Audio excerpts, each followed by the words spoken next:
Welcome back to Behind the Play. My name is Alex Adams, and today I am very excited to introduce Ian Mendes of The Athletic.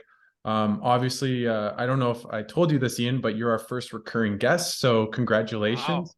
Thanks so Two much for times. Yeah. thanks so much for coming on. And I first wanted to say just that you've been so generous with your time on and off the air, and I really appreciate it, and I'm really excited to for you to come on the show once again. Yeah. Listen, I'm happy to do it. And I hope me coming on again, kind of sends a message to you of how much I appreciate Mm. the passion you have for this, the way that you ask questions, the curiosity that you have. I'm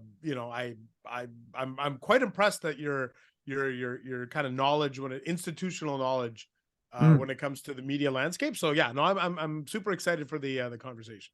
Thank you so much, Ian. That means a lot. And I want to go off that a little bit and talk about the media and the sports media. And you were on Locked On Senators, who great guys. And you talked about now in this day and age that it's hard to get people to pay for sports news and pay for Yeah. news. And what do you try to do to make people feel inclined to pay for your content? It's a great question, isn't it? Because and I mentioned this with the Locked On guys, and I'll bring it up again with you. There's a real reluctance from people to pay for news.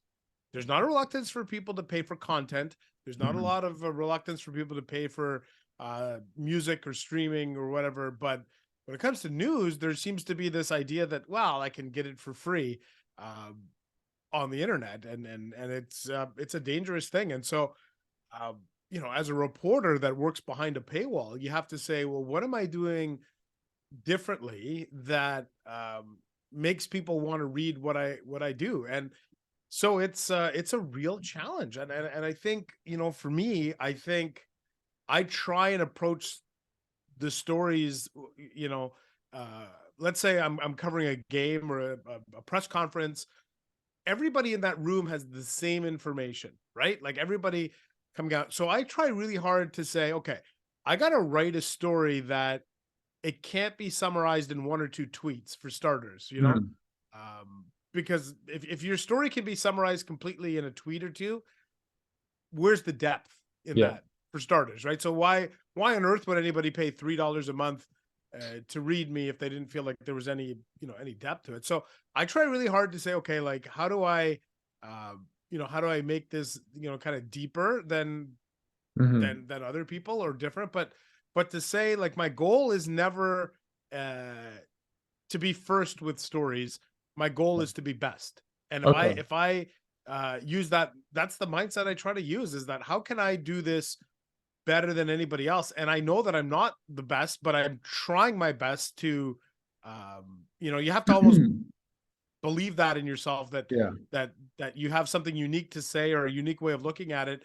And that's really the only way to try and tackle it. But it's a real challenge because realistically, the landscape is filling up with blogs and podcasts and outside entities that are covering the team in a manner which is just as passionate as I cover the team.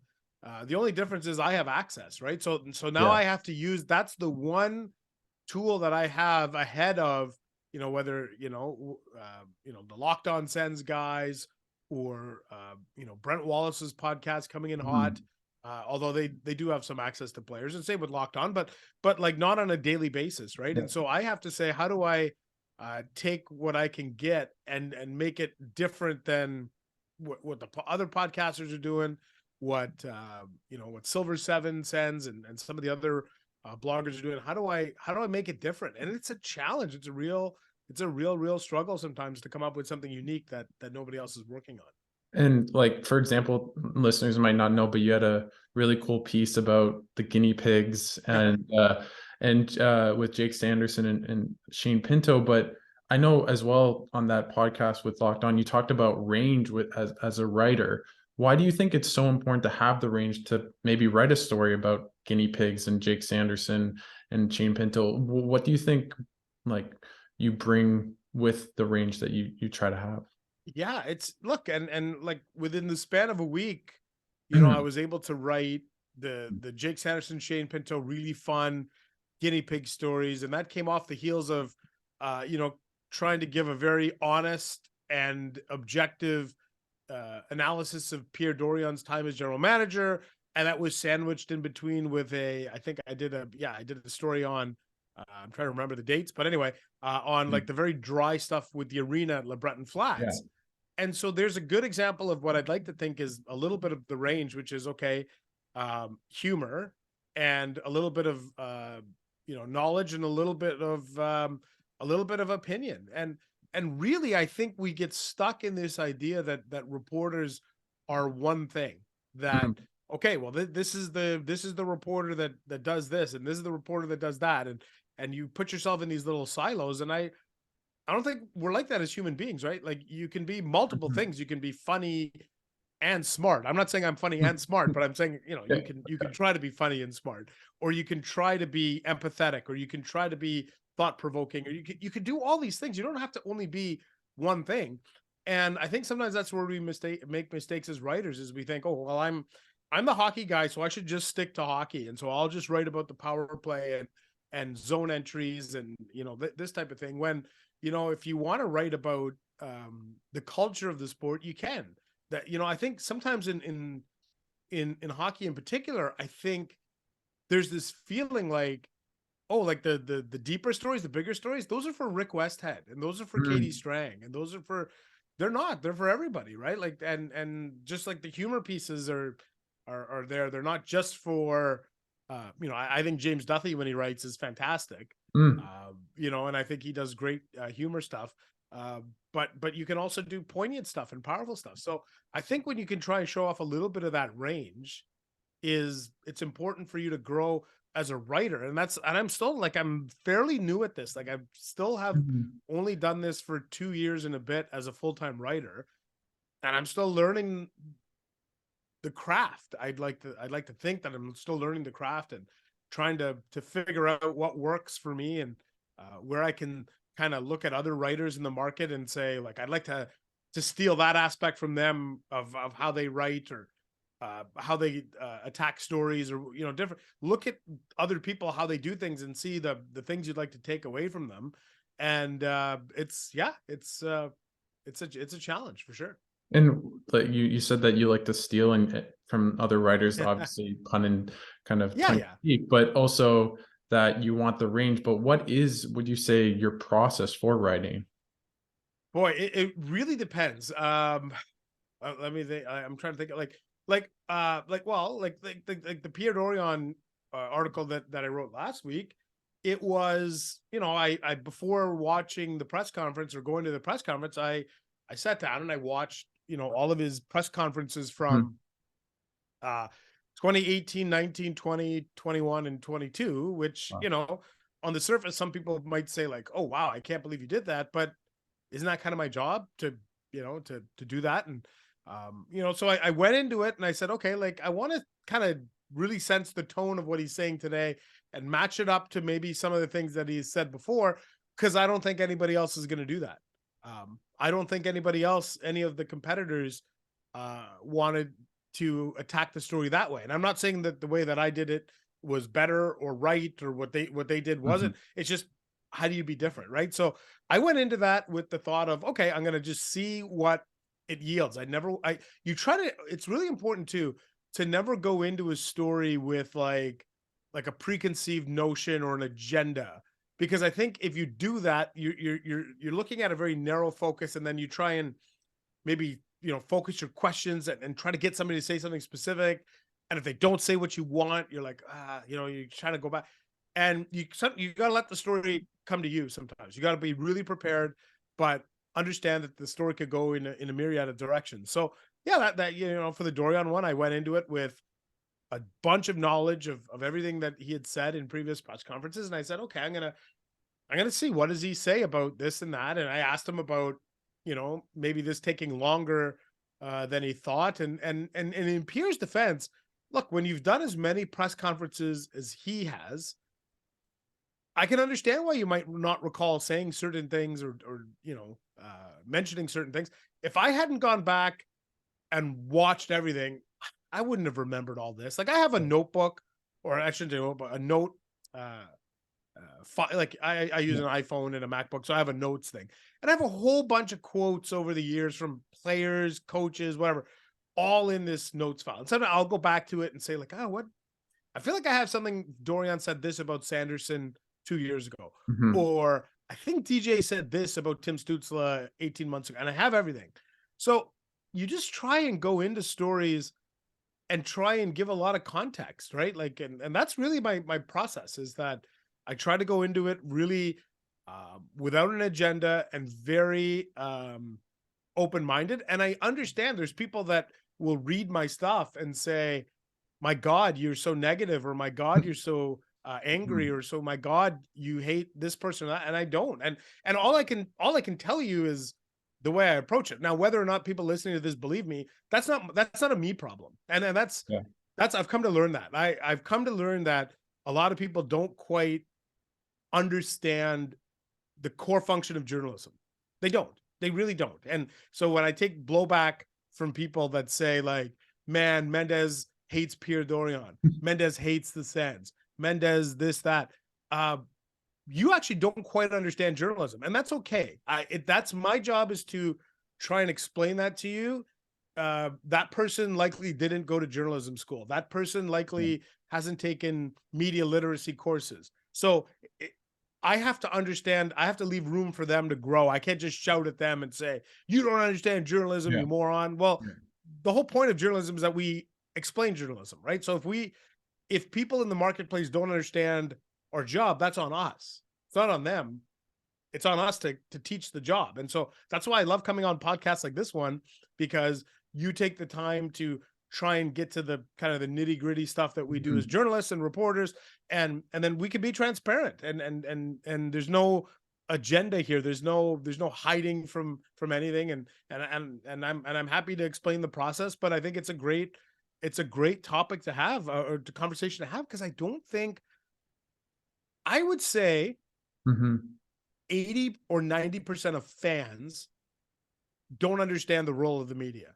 I really believe that. And I would argue that 50 or 60% of people employed by NHL teams don't understand the role of the media. And it's really tough, because at the end of the day, our job is meant to be guardrails. We are guardrails. You're on a road. We are the guardrails to keep you on the road. If Mhm. we don't keep you in check, you can go right off a cliff off the side of the road. Yeah. So sometimes it's unpopular for us to have to ask the tough questions and write the tough columns to say, you should stay on the road, because if you go off the road, all hope is lost. And I don't think a lot of people, in fans or front office people or people who work in the league, I don't think they quite understand that. They look at media organizations as, you're there, like, you're benefiting from us. You're Mm. using our players to grow your brand, and you're like, that's not what I'm doing. I'm trying to write stories, tell stories, uh, and but by the end of the day, my job is to hold you accountable. That is what the core function of journalism is. But it's been so lost in this age of disinformation and platforms, and nobody quite understands the role of reporters and journalists. And I think there's some journalists and reporters who don't even understand what our jobs are in this day and age.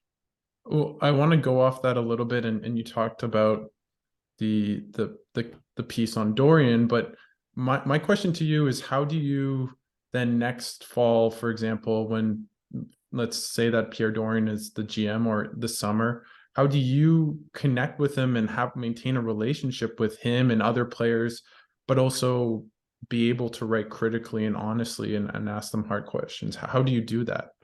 Yeah, it's a challenge, and I think Pierre and I have certainly had our ups and downs, and that's the way it should be, though. Like, it shouldn't be. And like, this is how I feel. This is how I honestly feel. If you've missed the playoffs 6 years in a row, you as a general manager shouldn't like what I'm writing, and me as a reporter, I shouldn't love everything that you're doing. Otherwise, you would be in the playoffs. Like, that's the nature of the business. But if there's a mutual respect for each other and the jobs we have to do, we're not going to have any problems. So I don't have, like, I understand where he's coming from. Now, that's on him. I can only assume if I see him at a press conference coming up, I'm not going to shy away. I'm going to ask him a fair question in advance of a press conference, or not in advance, at a press conference. I'll ask him a question. I'm not worried about asking tough questions, and then you lose your status. And I think there's a great conversation too to be had about access journalism, Yeah. and that access journalism is actually more dangerous than people think. People, and again, this goes back to the original point of, I don't know that everybody quite understands the role, and this isn't just an Ottawa thing. You would find this in virtually every market in North America that covers a. If you write negative stuff or ask tough questions, you will watch your access to that team be restricted. That's not an Ottawa thing. That's an everywhere thing. That's a sports thing. Yeah. That's in sports. Okay. So, but that's the inherent danger of access journalism, is that the irony is that the people who are there to hold the players and the management and the coaches in check are the very ones who are worried about, well, geez, if I write this, I won't be so you end up walking a bit more of a tightrope. Whereas if you're not involved with the team on a daily basis and you're kind of writing from afar, you are far more likely to be, maybe truthful may not be the right word, but critical is probably the better word. Mm-hmm. Whereas you'll find that people who have access to the team, it's a lot harder. And there's a great conversation to be had around access journalism in sports, and that, that if you do tough stories, automatically you don't get the chance to, grow relationships. And it's a great conversation to have, but it's really tough. All you can do, and all I try and do, is I try and tell the players this, like, if you ever, and I say this to anybody, if you ever have a problem with something that I write or I say, pull me aside. Okay. Pull me aside and say, man, I didn't like that. I didn't think that was fair. I didn't think that you were accurate. Like, I have a lot of time for that. The one thing I will always say is, like, I have never in my life printed or posted anything that it was, purposely inaccurate or false, or I don't even think I've ever put out anything false. I don't think any, like, people might have a problem. Like, if you hear, like, oh man, Mendes, like, I don't like his reporting, he's got an agenda. Yeah. When your agenda is the truth, some people might, but go point to me one thing that I've ever written, ever, that wasn't accurate.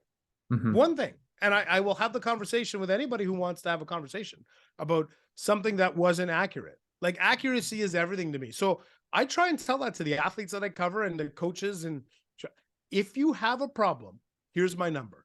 Phone me up and light me up, and I'll take it. I'll explain where I'm coming from, why I wrote what I did or said what I said.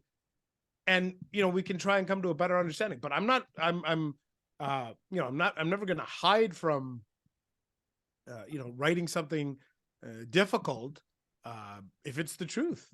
And how often does that tend to happen, where a player comes up to you and says that's the case? And do you find that it builds almost a relationship, that you have a kind of give and take? Yeah, it can. Like, I'll give you, like, I'll tell you a guy that I think has been extremely fair to me over his 4+ years here is DJ Smith. And I think he's been more than fair to me. I try to be fair to him. But when I write something or, put something in that he doesn't like, he's very quick to very privately pull me, and we have a great conversation. And he will blast me, but in a professional way. Yeah. In a very, when I say blast me, I mean, he'll give me his side of what he's thinking. And I just have so much respect for that. Like, pull me aside and say, it's not right what you wrote, and here's why. And okay. Like, but this is why I wrote it. And then you come to an understanding and an agreement. Like, I have a lot of time for him professionally, because I think He's taken some of the criticism from me. He's done it with with some degree of accountability, in my opinion. But I understand there's people out there that think that he shouldn't, be the coach, whatever. Like, he knows what's going, like, he knows the score. Like, trust me, Yeah. like, the guy knows what's going on. Like, anybody who thinks that he isn't aware of all Everything. the discourse, he knows what's going Mhm. on. But I like that. I enjoy having a professional, and that's all I strive for, a professional. I don't want a personal relationship with anybody, because I think what happens is, when you create a personal relationship that's too close, you then become reluctant to write about somebody in a fair, honest way, right? Like, I try really hard, even in the stories that I write, like Sanderson Pinto would be a great example. You try and build up that relationship, you build up trust, but you take it to a certain point. You never take it to a point where, like, hey man, like, boy, I'd love to go golfing with you guys, or hey, Mm. it'd be really cool if we could grab a drink sometime. I have no interest, and nor do they have any interest. And trust me, they're like, oh wow, we get to hang out with a 46-year-old man. Sign me up. Like, no, I know that, but you want to have a really, truly professional relationship where, opinions and ideas can be exchanged between two people freely, and you just get a better sense of where their thought processes and their mindset is. So yeah, that's pretty much how it works. You sit down, you try and tell guys, like, Mhm. anytime, anytime if you ever have a problem with me, just tell me. Just tell me that you didn't like what was written, and we can have a conversation. I want to move on a bit to, I know you spoke at Carleton last week about diversity and inclusion in hockey. What strides still need to be done to make hockey a truly diverse and inclusive game? Good question, and it's one that I was, really fortunate to be able to tackle. And I listen, I got a lot of time for Mark Fraser. Mark is now working with the Toronto Maple Leafs, former defenseman with Ottawa and Toronto and New Jersey. And, I got to be on a panel with Mark and a couple of other people from Hockey Canada and the NHL. And what struck me really from, Mark Fraser saying that he's the first Black executive in Maple Leafs history, like Wow. in that type of role, that he's the first. And the story that stuck with me from Mark, and all of us, that anybody who's a person of color, we all have a story or two about how we were not made to feel welcome, or how we felt weird or odd in the hockey space. But Mark's story really landed with me, because here's a guy who's an executive with the Maple Leafs, and he told us on the weekend, Alex, he told us, he Mhm. said at least a couple of times this year, and so the home rink for them is Scotiabank Arena in Yeah. Toronto. He says he loves to watch the morning skate. Mark loves to watch the morning skate, watch the team practice, and he'll often sit near general manager Kyle Dubas, team president Brendan Shanahan. They're all there, and he'll go down and sit down. And he says on more than one occasion, security has come up to him from the building and said, "Excuse me, sir, who are you with?" Hmm. And he's saying, and he's thinking in his mind, like, out of all these people here, Dubas, Shanahan, whatever, I played for this team. I actually played. I was in that locker. I played for this team. And you're asking me what I'm doing here? You're doing that because I look different. You're not doing that for any other reason. And it's that's the thing that we have to figure out. How do we change that? How do we change it so that when you close your eyes and you think of a hockey executive, you don't think of somebody who looks exactly the same? We need more people of color in positions of power. We need more women in positions of power, and that's how you're going to change it. If you continue to have an echo chamber of a certain group of people who look the same and think the same, you're not going to get the change, right? So I'd love to see more people of different backgrounds having a voice, a seat at the table, in at decision making points in the NHL. None of this, somebody's there for PR or there for, like, you're actually there to make the decisions because you know what it's like to feel the brunt of racism, or feel like you don't belong, or things like that. So if we can, that's to me the biggest, one of the biggest challenges is trying to change the kind of front office makeup of the sport in a somewhat timely fashion. I mean, I don't have any inside information, and maybe you do, but I hope when the Sens get sold that there is more diversity within the front office and everything like that, and all NHL teams. I want to move to the Sens as best as I could with that. And in your mind, did the Sens underachieve this year? And also, just to add on that, I think what's interesting to me is if Norris was relatively healthy this season, do you think the Sens make the playoffs? Ooh, the first part of your question, did they underachieve? No, I think they were kind of like, I think if I wrote in the beginning of the year, if Ottawa finished between 85 and 90 points and kind of flirted with a playoff spot, most people would be happy. And I think I generally agree with that. I think that's the case, but I'm also a proponent of being somebody that says two things can be true. Like we don't have to only live in what was it a good season or a bad season? Okay, well, it was a good season, but there was room, there was room for this to be a better season. Yeah. In my opinion, there it was sitting right there. When you miss the playoffs by 3 wins, so think about it. Roughly every 9 weeks, Ottawa just had to win one extra game. Every 8-9 weeks, one game, and you're in the playoffs. You're playing Boston or you're playing Carolina, and excuse me, and we're having a completely different conversation. So I think two things can be true. I think you can say it was a successful year, a year that met the targets, but there was also room for it to be better. And so, as to Norris, boy, it's a tough one. I think most people would tell you, if you had to pick the biggest issue for this team this year, I think it would have been goaltending. I don't know. Like, if you're telling me I could have kept one person healthy all year and kind of playing up to their level, and the choices were, Josh Norris or Cam Talbot or Josh Norris and Anton Forsberg, I think I would take the goalie. Yeah. And so I'm reluctant to say that if Norris played every game that they'd be a playoff team, but it leaves me feeling like they should be a playoff team next year. And that was the whole point of my column last week. Like, let's stop tiptoeing around this of like, I completely agree. Let's take another little step next year. That's my only point. And I always found it funny that people are like, I can't believe you bashed Pierre like that. I didn't bash him at all. If anything, I said, at no point did I advocate firing the guy. I didn't say that. Like, find me the line. But people will read what they want to read or hear what they want to hear or see what they want to see.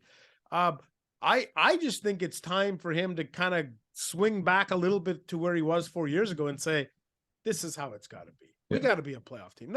Don't say like, we should take another step. You should be a playoff team. Like, there's no reason why, Brady Tkachuk's going into his 6th year in the NHL. Let's stop with the idea that this is a super young team. Like, this is their window. This is the window to compete right now. I completely agree with you. I think the expectation should be the playoffs, and if they don't make it, it's not a successful season. But if they do not sign Debrincat and he's sold, I'm thinking soccer, and he's traded, should they still think that the expectation should be to be a playoff team? Ooh, yeah, like I think, look, they can say all they want about we're not a playoff team, we'll see next year. Look at the way that they've behaved with their transactions. So, like you said, last year they traded a 1st-round pick to get Alex Debrincat for 2 years of Alex Debrincat, guaranteed. After that, we don't know. You got 2 years of team control on Alex Debrincat. You traded a 1st-round pick for 2 years of control of Jake Chychrun beyond the season. After that, you don't know where he's going to be. You traded a young goaltender in Phil Gustafson for a 35-year-old on an expiring deal. Those are win now trades. Those aren't, I sure hope we take another step in the year. That's a win. That is behaving like a win now team. Win now teams, like, if you were truly rebuilding, would you be trading 1st-round picks? No. That's not how this works. That's not how this works. So this is good. The Debrincat thing is really interesting because none of this should fall on the player. Okay. Like none of this, I don't want to I don't think I want to take part in any discourse where people are yelling and screaming at Alex Debrincat if he wants to, if he doesn't want to take less than market value to stay. And I'll tell you why. Like, first of all, I think I usually come down on the players' side because I think they have a finite amount of time to monetize themselves. They, 7 years, 8 years, 9, whatever. Players don't have 30 years where they can just keep signing contracts. So I'm always of the opinion, go get paid. Go get paid, go get your money wherever you can. That's you. But Alex Debrincat didn't ask for this, right? Like, he didn't ask to be put into this situation. They traded for him. It's his right as a player who's going to be turning 27 in about a year. This is what the collective bargaining agreement affords him: the opportunity to have a choice that he didn't have when he was 18, when he was a free agent, that he didn't have when he was 21, when he was an RFA, or, this is his time to use it. So maximize your leverage.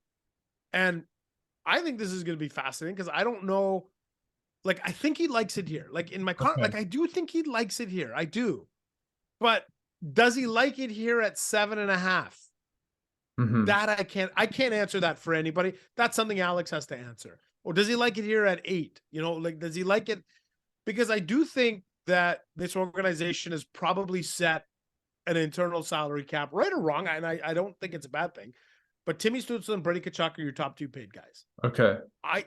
To me, I don't know that you can go over and above that with anybody. I mean, maybe if Jake Sanderson has another dynamic year, maybe you make an exception for him. But that's it, right? Like at some point you say this is our internal ceiling, and this is what we're hoping, is that everybody takes just a little bit less to stay, but it's the player's prerogative. Like, if they don't want to take less to stay, it's not because they don't love the city and they don't love they just feel like, hey, I can go make more money elsewhere. And we forget that sometimes, that they've got families and they've got things that they want to take care of that aren't just about winning and staying. So it's going to be really interesting if they can be a playoff team. But I feel like their best chance of success is with Debrincat. Okay. But I don't know. Again, I don't think, let me put it this way. I don't think they can go into next year, Debrincat's on his expiring deal, and they're like, well, let's just see what happens. Yeah, no. I think that's the worst case scenario. I think either you trade him or you try to sign him to an extension, but that little bit in between, that's the dicey thing. And I know that I think he said at the media availability that he'd let them know by, was it the draft, I believe? And the sale of the Senators is still ongoing. Do you have a favorite? You've reported a lot about the sale. Do you have a favorite as we speak? And I know you said that bidders have not been told yet about the timing of second bids. So maybe just give us a little bit about how you see the ownership playing out. Yeah, it's been pretty quiet, to be honest with you, in the last 3 weeks. Like, a lot more quiet than I ever thought it was. If you would have told me, and we're having this conversation, I think it's on the 24th of April. Yeah. If you would have told me on the 24th of March that we wouldn't have some degree of clarity, I'd have been really surprised. Like, I think Gary Bettman came to Ottawa March 27th. Yeah. And the feeling was about 4 weeks, 6 weeks after he visited, we might see a conditional sale, and then another 6 weeks after that, taking us into mid to late June, might see a finalized purchase. It's not feeling that way right now. The one name that keeps coming up to me repeatedly of who everybody seems to like is Michael Landlauer. Michael Landlauer is the one name that I think the league likes him. I think everybody who I've ever talked to that's dealt with Michael Landlauer is like, you don't understand. This guy is a great guy. So I wonder if there is some behind the scenes attempts of trying to say, okay, but we can't not do this without, we have to do this with Ryan Reynolds, right? On some level. So you wonder to yourself, are they figuring out how they move some pieces around and make a partnership work? I don't know, but it's really interesting to me because I do think Andlauer is so well liked. I think Ryan Reynolds is so well liked. I think there's 4 groups that are really in the mix, right? 5, maybe 5, but 4 that seem to be serious about this and ready to, write a check for 900 million or something north of that. And, I guess, we're 24th of April. Maybe by the 10th of May, 15th of May, we'll have a better sense of when those second bids are due. Which I've heard May 15th, but I don't know that for sure. But if we get a date of May 15th for second bids being offered, you would think another 2 weeks after that, end of May, is when we might see a conditional sale. And how important do you think, like, how likely do you think Ryan Reynolds will be attached to the bid? I think it has to have, like, I think at this point, Alex, it would be extremely disappointing, underwhelming, Oh, to not have him here. And I mean that with no disrespect to anybody who would buy the team and not have Reynolds attached. yeah. I think that I'm not saying that they wouldn't be great, competent, deep pocketed, committed owners. I'm not saying that at all. But once you let the idea out, like, you can't put that genie back in the bottle. I'd love to know, like, I'm having a hard time picturing the scenario where Reynolds isn't part of this franchise and Ottawa fans are happy. No. I'm having a hard time. And No. this is what, we've seen what he's done this week with Wrexham. We kind of look at ourselves the same way in Ottawa, little scrappy, punchy underdog team that nobody externally seems to respect. And, Ryan and Rob McElhenney went in there and they just changed the culture, and they told some stories and they built up the brand, and all of a sudden, look at them get elevated. And that's what you're thinking could happen with Ottawa. It's what's more exciting is that they're sitting right there. Like Yeah. this organization has put such good pieces in place now. Like, they're on the precipice of success. Like, whether or not Ryan Reynolds is owning the team, as we talked about earlier, this could or should be a playoff team next year. So it's not like he's coming in. Like, if Ryan Reynolds came in 2018, he'd probably be like, well, we got a long way to go before we, turn this around. I don't think he's got a long route here, but it's there, and it would be awfully disappointing for him to not be involved. And with ownership looming, and there's normally wholesale changes to management, how likely do you see Pierre Dorion being the GM when the season starts next season? Yeah, it's a good question, a fair question. Like, if I'm looking at the timeline now, I would say for sure I think he's going to run the draft and free Okay. agency. If I had to guess, Yeah. like, I could be wrong, but I think he should, probably end up running the draft and free agency. And then there is an absolute argument to be made that if he ran the draft and free agency and kind of set the table for your team in the summer, does he deserve the chance to see it through for 1 year? For sure. There's absolutely that. But we don't know what the new owners are thinking. We don't know what kind of due diligence they've done or going to do, or what they think, or what their vision is. Maybe they have their own people in place. That part we don't know. So I think it's pure speculation until you figure out who's owning the team and what their vision is. It's really hard to sit here and speculate on and the timing of it's going to be a big part. Like if we knew the answer to this by May 1st, then yeah, conceivably they wouldn't, there would be some major changes. But I'm not seeing that right now before June 28th in the draft. And as going alongside with Pierre Dorion is obviously DJ Smith, the coach. And I thought Pierre Dorion gave DJ quite a tepid endorsement, not the most kind of a wholehearted one. What did you think of the job that DJ Smith did last season in coaching the Sens, and does he deserve another shot next year with this team? Well, it was a 13-point improvement, year over year, 13 points. That's a significant improvement. It wasn't 3 points or 5 points. Like, I think it would be a pretty easy case to move on from DJ Smith if there was no tangible sign of improvement, but there was, and 13 points is pretty big, right? So I think, like, to me, I think he did a good job.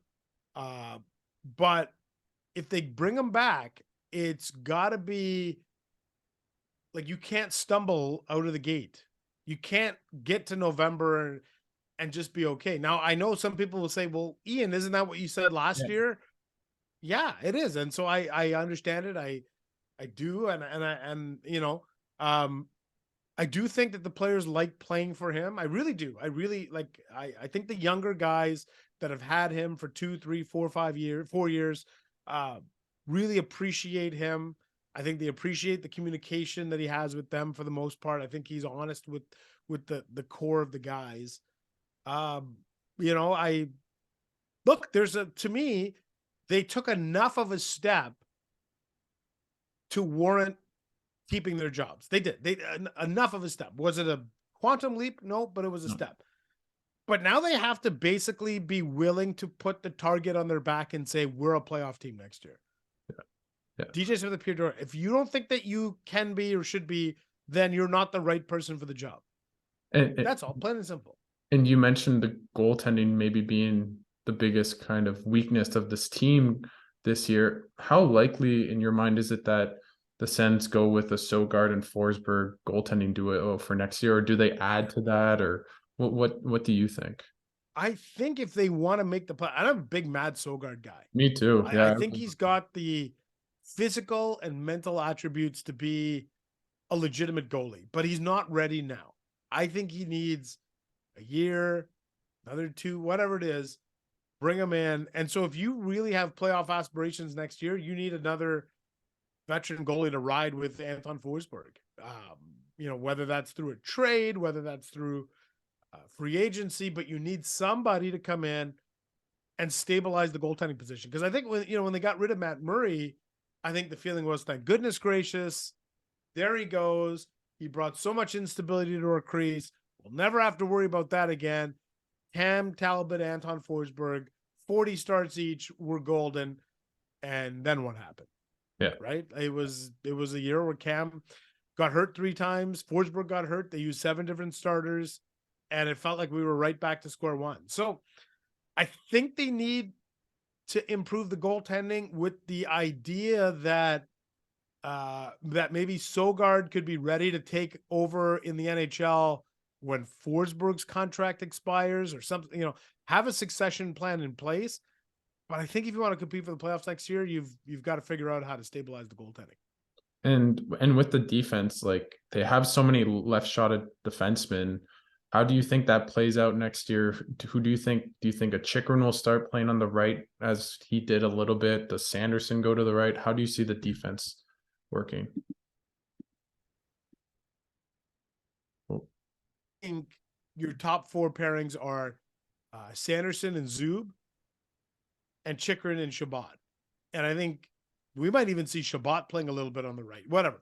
But those would be your top 2 pairings. And I think they're going to each play 20 minutes a night, roughly, maybe probably a little bit more, 24. Leave 13, 14 minutes for the third pairing of Eric Brandstrom and Travis Hamonic, Eric Brandstrom and Tyler Clevin, Eric Brandstrom and JBD, like whatever that turns out to be. So I think they're in a good spot. This is the first time we've gone into a summer and off season, and now we're wondering who's the third pair partner. Yeah. That's a huge upgrade right there. We're not talking about second pair anymore.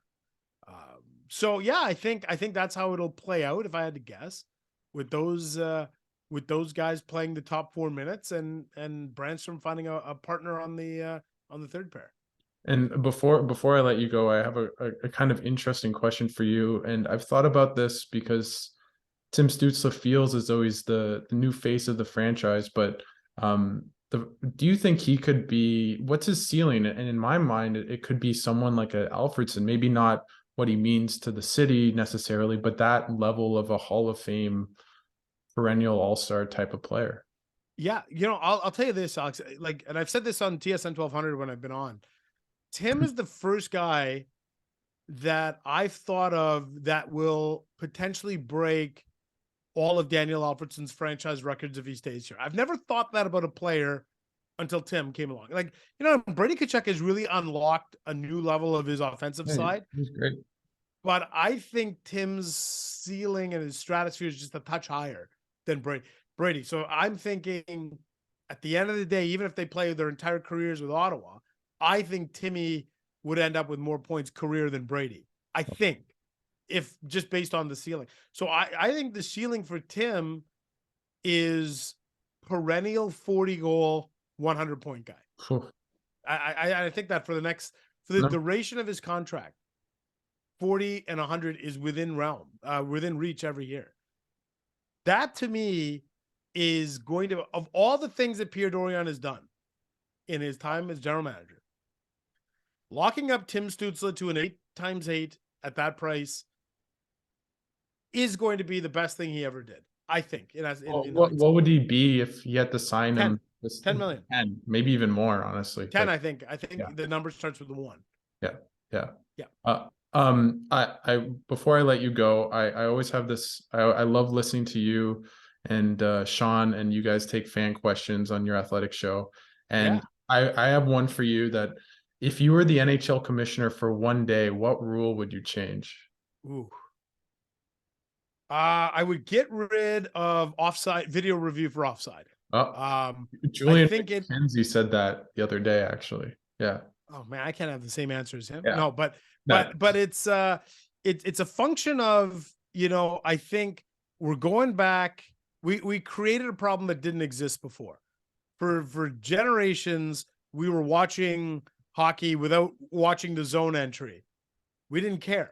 Now every time a guy goes in, I'm like, geez, that seemed awfully suspicious. I hope they don't score here. And then they do. And you're like, here we go. And in reality, did that split second impact or influence the goal? No, it didn't. It didn't.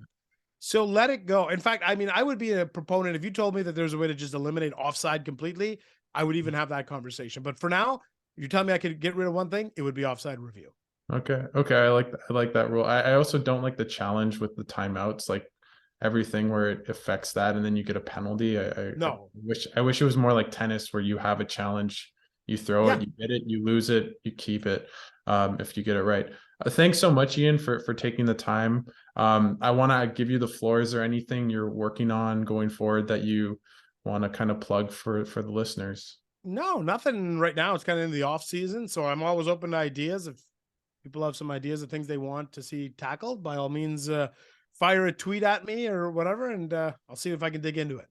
Well, thank you so much for taking the time. I really enjoyed this, and hopefully see you soon, and excited for the next season. And hopefully maybe you'll be sitting beside Ryan Reynolds a lot next year at games. So excited for that.